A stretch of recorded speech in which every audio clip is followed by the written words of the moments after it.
Alors, d'où vient le goût du chocolat? Le goût de chocolat, au départ, quand on a le fruit, la cabosse, qui est un fruit assez allongé, on a un goût de rien. Voilà, on casse une cabosse, dedans on a la fève avec son mucilage qui est blanc, un peu visqueux, un peu collant. On va se retrouver sur un goût de haricot. Voilà, un petit haricot tout doux qu'on aurait travaillé avec un petit peu de sucre. La pulpe a une consistance un peu de litchi, beaucoup moins sucrée. À partir de là, une fois qu'on a le fruit mûr, on va sortir ce mucilage avec la fève, puisque tout vient ensemble, c'est assez visqueux, ça va être mis dans des bacs de fermentation. La première étape, c'est exactement comme pour le vin, on va avoir une fermentation. C'est la partie clé du développement aromatique. Pourquoi?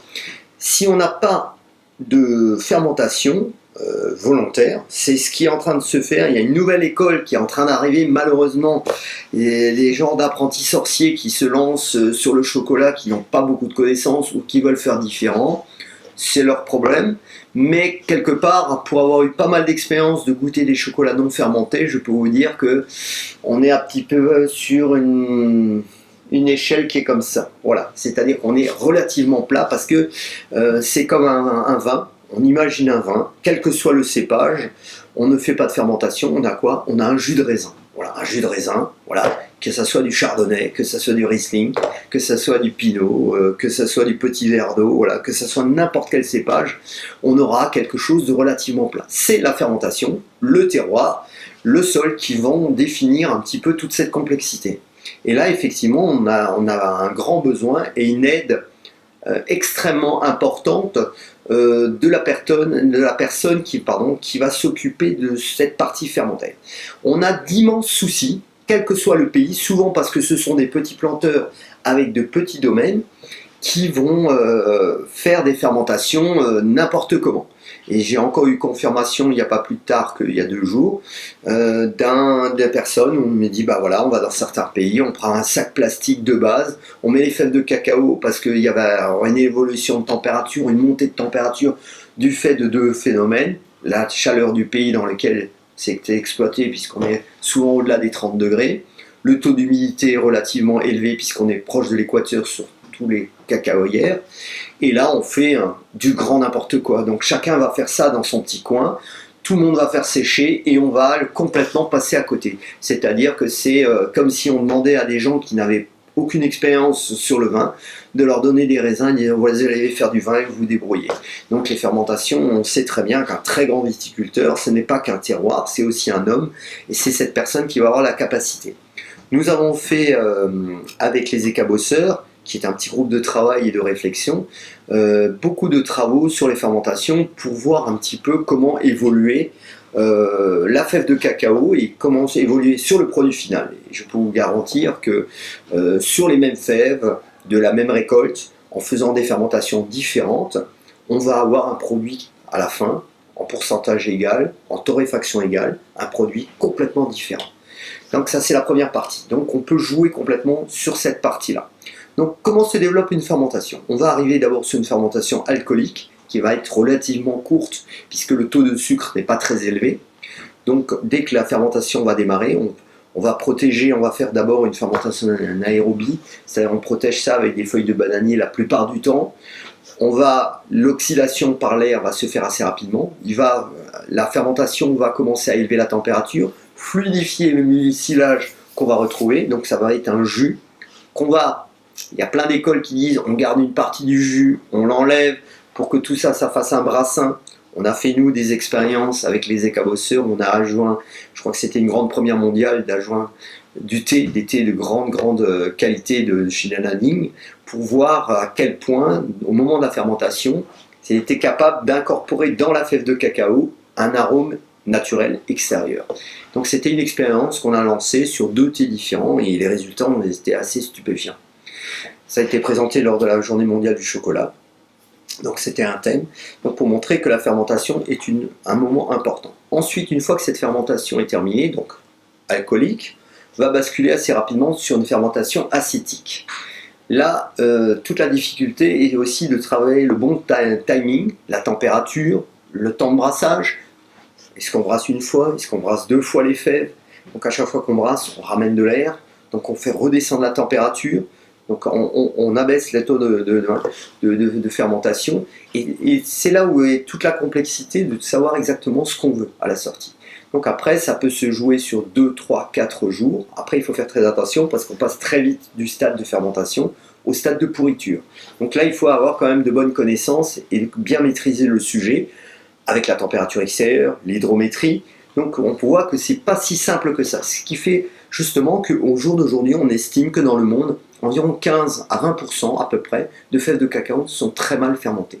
Donc on peut avoir des génétiques absolument fantastiques, mais un travail post-récolte qui peut être catastrophique et qui va avoir une incidence sur le goût final du chocolat, et il va donner souvent des chocolats qui ont été complètement loupés. J'ai eu le cas notamment sur des Pérou qu'on a voulu me vendre fèves blanches qui étaient soi-disant des fèves exceptionnelles, mais qui à la sortie, malgré tout le travail qui était mis derrière, était un chocolat qui pour mon goût était complètement inintéressant, immangeable.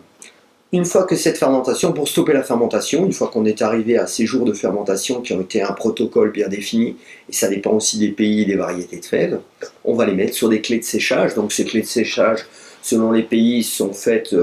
il y a une polémique qui était très intéressante dans les années 80, c'est qu'en Papouasie-Nouvelle-Guinée, il y a beaucoup d'humidité, et ils faisaient sécher ça sur les routes. Donc ils posaient carrément sur des routes où il n'y avait pas de passage.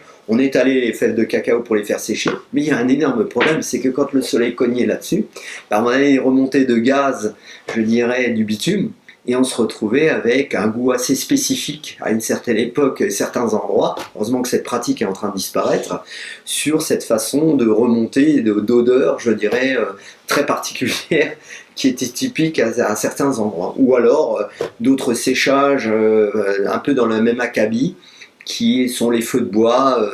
Donc on a ce côté fumé, puisque dans la fève de cacao, on a à peu près 40% de beurre de cacao, donc la matière grasse, et on sait très bien que toutes les matières grasses sont là aussi pour fixer les arômes. Donc vous imaginez de faire un feu pour sécher tout ça, le beurre de cacao va fixer cet arôme, un peu de bois brûlé, qui rappelait souvent les lam sam souchong. Quand c'est très léger, c'est agréable, quand ça devient fort, c'est très désagréable, et perturbe notamment la qualité des fèves. Notamment, j'avais soutenu un groupe de travail de jeunes ingénieurs marseillais qui étaient partis sur les îles de Vanuatu pour justement aider les planteurs à changer leur méthodologie ancestrale. C'est très compliqué parce que ce sont des gens qui ont fait ça depuis des générations et des générations, et leur faire comprendre que s'ils veulent vendre correctement des fèves de cacao, qu'ils doivent arrêter cette méthodologie. Donc ils ont ramené des séchoirs solaires pour leur faire noir. Donc c'est toute une méthodologie, une façon de faire qui est très compliquée, et vous êtes souvent obligé de passer par le chef du village, parce que c'est lui l'interlocuteur privilégié qui va faire remonter les informations et qui va décider si oui ou non ils vont faire de cette façon. Donc ça prend souvent beaucoup de temps, et pour les fermentations et pour les séchages. Une fois qu'on arrive au séchage final, on est à un taux de cacao vendable, de cacao commercialisable, aux alentours entre 6 et 7% d'humidité. Et à partir de ce moment-là, si on n'a pas de problème de stockage, c'est-à-dire d'insectes et différentes choses, on a un produit parfaitement stable, et qu'on a tout intérêt à garder dans cet état-là avant transformation. Parce qu'une fois transformation, malheureusement, et c'est ça la différence avec le vin, une fois transformé, il va perdre de ses qualités.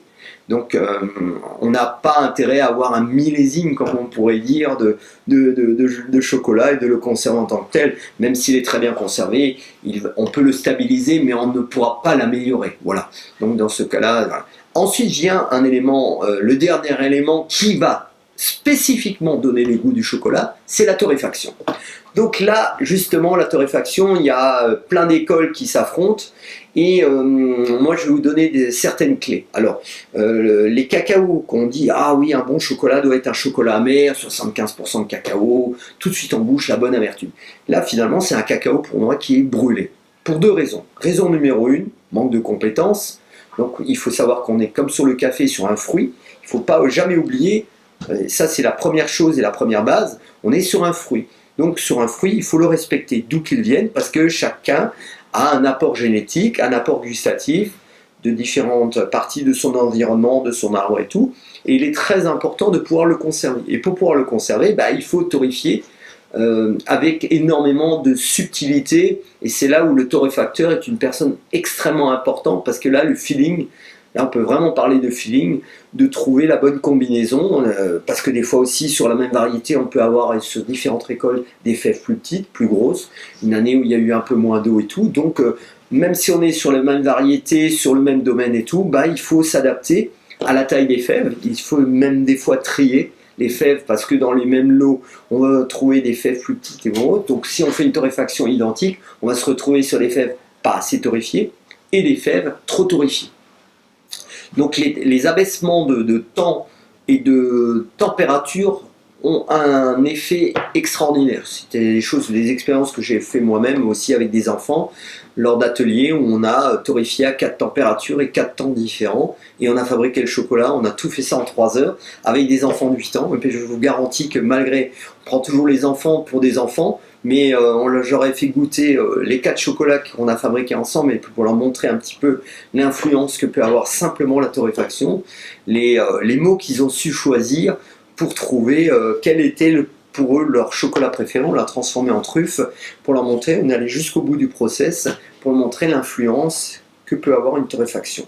Donc la torréfaction aujourd'hui, devient de plus en plus intéressante. Trop, à mon avis, sur les industriels, parce que eux, ils ont un autre problème. C'est souvent, et c'est pas pour dénigrer, des fèves de moins bonne qualité et qui viennent de plein de pays différents. L'industriel, son rôle, c'est de dire, voilà, je veux un chocolat qui du 1er janvier au 31 décembre ne bouge pas d'un iota, qui l'année d'après, on retrouve toujours ce même goût, et on veut un goût ultra standard. Et pour standardiser un goût, il faut torréfier longtemps, assez fort, pour standardiser les volumes de fèves qui viennent de différents endroits. Donc on arrive à un goût standard. Moi, c'est exactement l'inverse. Je veux que chaque fève et chaque origine qu'on travaille, puisqu'on travaille sur des petits lots, puisse s'exprimer dans sa pleine mesure, ce qui fait que si on goûte toutes mes variétés de chocolat, on retrouvera sur des choses radicalement différentes, parce que chacun aura pu s'exprimer et on aura laissé libérer la parole aromatique de ce chocolat dans sa pleine mesure. Donc voilà comment on peut travailler sur différents axes et il est fort possible de se dire, voilà, je travaille sur un domaine et je joue sur le pourcentage, la torréfaction, la fermentation. En travaillant sur ces 3 axes, on peut fabriquer 10, 20, 30, 50, 100 chocolats et sans avoir un palais d'experts, très facilement avoir des différences aromatiques. Donc toute la complexité quand on fabrique un chocolat, c'est qu'est-ce qu'on en fait? Au moment où on a des fèves, effectivement, on n'a pas pu toujours décider de la fermentation. Si on peut avoir ces éléments-là, qui sont souvent très compliqués à avoir, quand on a la chance d'avoir un domaine où on a un regard assez appuyé et avoir beaucoup d'éléments, ça c'est un élément pour moi spécifiquement qui est important. Ensuite, la décision de la torréfaction, heureusement, j'ai mon copain Franck, je dirais, qui est un expert depuis... lui, j'ai 6 ou 7 générations, donc on en communique énormément là-dessus pour savoir ce qu'on va faire.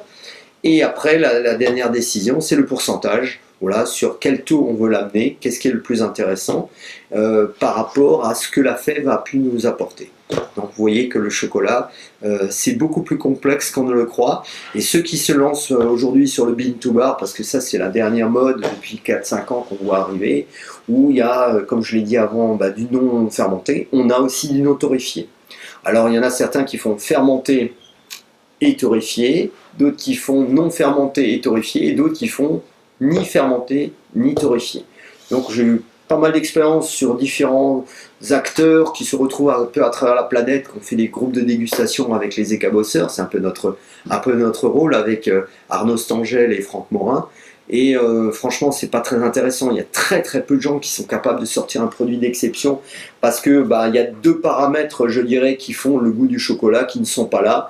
Alors c'est un petit peu une espèce de mode un peu stupide. Et pour moi, il y a un élément qui est beaucoup plus dangereux à mon sens, d'un point de vue purement je dirais au niveau maladie, c'est qu'un chocolat qui a été non fermenté et surtout non torréfié, on peut se retrouver avec des champignons, des micro-organismes dont nos estomacs n'ont pas été adaptés du tout à ça, et se retrouver tout d'un coup avec une bactérie non identifiée et qui pourra vous poser de graves problèmes de santé.